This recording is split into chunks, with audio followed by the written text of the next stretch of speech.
if Dems take the White House? That's the focus of tonight's angle. Serious times require serious leadership. And the last few days have furnished us with ample reasons for why Democrats should get nowhere near the Oval Office. Well, as the border crisis deepens, with the DHS reporting a near record 100,000 border apprehensions in April, this is what Joe Biden's thinking. I think that anyone who is in a situation where needs our health care, regardless of whether they're documented or undocumented, we have an obligation to keep them protected. That's why I think we need more clinics around the country. More clinics, health care for illegals. Ooh, why should anyone be surprised? After all, it was the Obama-Biden White House that rewarded hundreds of thousands of illegals with DACA work status. According to federal data obtained by Breitbart News, U.S. taxpayers already pay about $250 million annually to provide health care to illegals who are in ICE custody. But that's nothing when compared to the $17 billion, yes with a B, that Americans pay out in medical care to illegals living inside the United States. Yet Biden's solution is to apparently dole out additional coverage at clinics to illegals and then make the trip even more attractive to them across the border. And that means saddling you with the bills. When Biden was VP, illegal immigration numbers were staggering. Now, remember, the unaccompanied minors crisis in 2014 was a nightmare. But 5 years later, the former VP is, well, blame shifting. This is a crisis created by Trump. This is a crisis created by the administration. And that's why, it keeps, this horde's coming. No, they're coming because Obama-Biden did nothing to change the asylum laws. And because today's Democrats in the House refused to do that as well.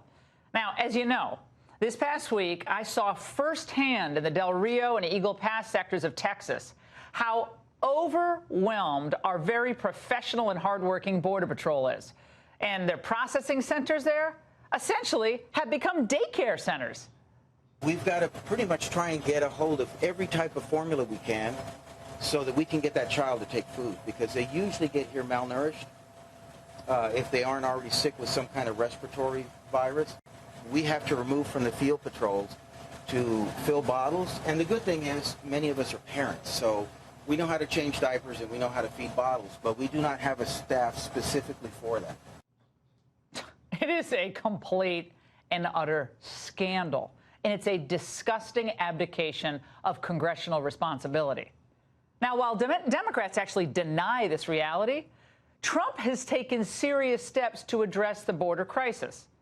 His plan to send asylum seekers back to Mexico as they await hearings was originally blocked by a federal district court. But this week, the Ninth Circuit ruled that the policy can continue, at least temporarily. That's good news. They're also training 200 Border Patrol agents to do enhanced asylum screenings right at the border. But expect a court challenge eventually to that as well. An immigration plan is going to be released, we hear, next week by the administration. And from what I hear, I'm going to like some things in it and probably not like some other things in it. But at least the president is facing the reality of what has to be done head on. And he knows he needs Democrat votes to do it. And while Brother Joe wants to extend health rights to citizens, look at this pic I snapped in Houston the other night when we were leaving the studio. Raymond Arroyo saw this and he said, let's stop. Those are homeless Americans on the streets of the city, and it was pouring rain. There's a huge flood in Houston yesterday. It was terrible weather, and it started the night before. So my question looking at this, it was heartbreaking. Shouldn't we be caring for our own citizens before we take responsibility for the indigent citizens of foreign countries? And speaking of foreign countries, on the trade front, no president in decades has been as dogged or tough in negotiating deals that are fair to American businesses and workers as Trump. Under the previous administration, the United States lost nearly 250,000 manufacturing jobs. You remember that? They let other countries raid our factories, steal our jobs, and rob us blind. Other than that, they were very nice. They allowed China to freely loot our economy, plunder our intellectual property, and target our industries for destruction. That's what was happening. Trump has been relentlessly negotiating a trade deal with China, and he's driving a hard bargain. Beijing had attempted to delay the negotiations scheduled in D.C. this week. Once the tariffs went on, they upped the meeting. It was supposed to take place originally on Thursday. Then about 5 weeks ago, they said, how about Friday? How about next week? I said, what's this all about? And I said, that's okay. Don't worry about it. Let's take in $100 billion a year.